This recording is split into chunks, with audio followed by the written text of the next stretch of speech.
অন্যদিকে পশ্চিমবঙ্গে নারী নিরাপত্তা নিয়েও গতকাল সরব হন অমিত শাহ। মামাটি মানুষ স্লোগান দিয়ে ক্ষমতায় এসেছিল তৃণমূল।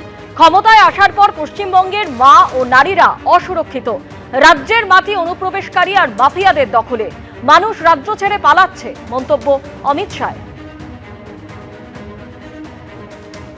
इन्होंने मां माटी मानुष का नारा दिया था। मां अपनी भारत माता असुरक्षित, बंगाल की बेटी और मां भी असुरक्षित है।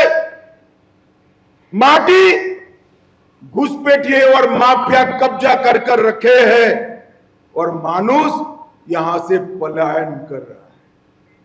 मां माटी मानुष का ये संदेश सत्ता हथियाने के लिए तो उपयोग किया, कि 15 साल में इसको तितर बितर करने का काम किया।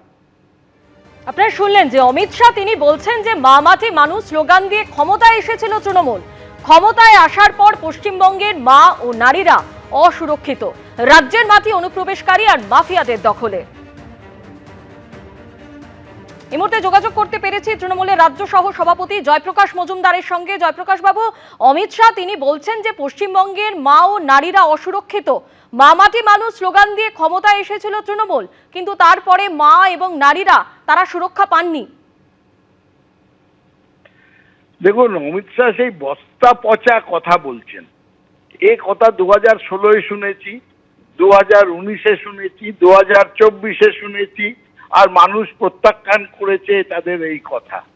তার কারণও আছে যে এক প্রকৃত হিসাবে নারী সুরক্ষা পশ্চিমবঙ্গে অনেক ভালো ওই ডবল ইঞ্জিন সরকারগুলোর থেকে। সেটা কেন্দ্রীয় সরকারের যে ডেটা, ক্রাইম রেকর্ডের যে ডেটা পাবলিশ করেছে, তাতেই দেখা যাচ্ছে উত্তরপ্রদেশ, মধ্যপ্রদেশ, রাজস্থান, বিহার, মহারাষ্ট্র, সেই সব তারা অনেক এগিয়ে আছে। নারীদের ওপর নিগ্রহ এবং অত্যাচার তার সংখ্যার নিরিখে পশ্চিমবঙ্গ সেখানে অনেক অনেক সুরক্ষিত। তাই জন্যে শুধু বলে গেলেই আর বক্তৃতা দিলেই তো হয় না, প্রকৃত হিসেব থাকা চাই এবং ঘটনার প্রকৃত বিবরণ চাই। উনি বস্তা পচা ইস্যু তাই জন্যে বলে যাচ্ছেন, 2021-এ বলেও বিফল মনোরথ হয়ে পালিয়েছিলেন, ভোট জিততে পারেননি, এবারও হবে না।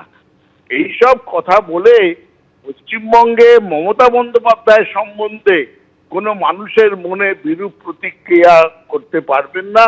বরং আমি বলবো উনি এইসব না বলে সংগঠন তৈরির দিকে নজর দিন, মানুষের মন জয়ের দিকে নজর দিন। বাংলার বিরুদ্ধাচরণ করে বাংলার ভোট পাওয়া যায় না। তৃণমূল কংগ্রেসের প্রতিষ্ঠা দিবসে পোস্ট মমতা বন্দ্যোপাধ্যায়। 1998 সালে আজকের দিনে মামাটি মানুষের সেবার লক্ষ্যে তৃণমূল কংগ্রেসের পথ চলা শুরু হয়েছিল। এই ঐতিহাসিক যাত্রাপথের মূল দিশারি দেশমাতৃকার সম্মান, বাংলার উন্নয়ন ও মানুষের গণতান্ত্রিক অধিকার রক্ষা। আজও আমাদের দলের প্রতিটি কর্মী সমর্থক সেই লক্ষ্যে অবিচল এবং অঙ্গীকারবদ্ধ। কোনো রকম অপশক্তির কাছে মাথা নত নয়।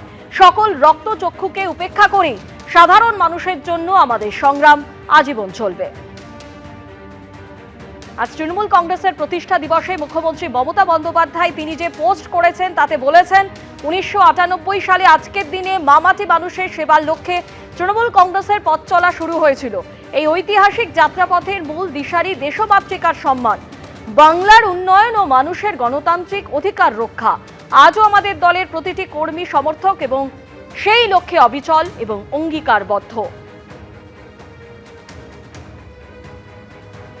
বিজেপি নেতা সজল ঘোষ এই মুহূর্তে টেলিফোনে আমাদের সঙ্গে রয়েছেন। সজল দা, তৃণমূল কংগ্রেসের প্রতিষ্ঠা দিবসে মুখ্যমন্ত্রী মমতা বন্দ্যোপাধ্যায় যে পোস্ট করেছেন তাতে বলছেন যে কোনো রকম অপশক্তির কাছে মাথা নত নয়, সকল রক্তচক্ষুকে উপেক্ষা করেই সাধারণ মানুষের জন্য তাদের সংগ্রাম আজীবন চলবে।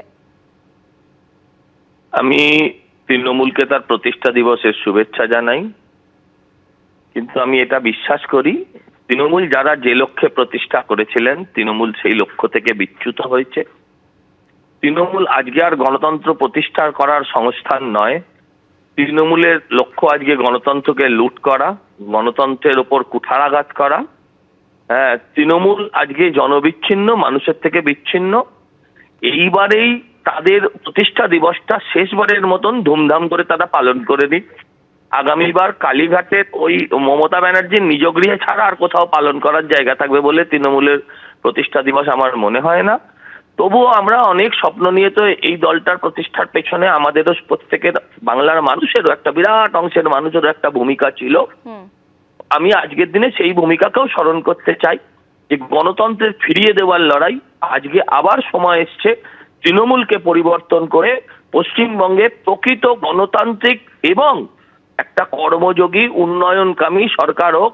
ওই ধপের উন্নয়নের নাম করে যে একটা সরকারি ব্যবস্থার মধ্যে দিয়ে শুধু ভাতার মধ্যে দিয়ে উন্নয়ন হয় না, সেটা যেন বাংলার মানুষ আজকে আরেকবার স্মরণ করে নেন। ধন্যবাদ আপনাকে। এবিপি আনন্দ, এগিয়ে থাকে, এগিয়ে রাখে।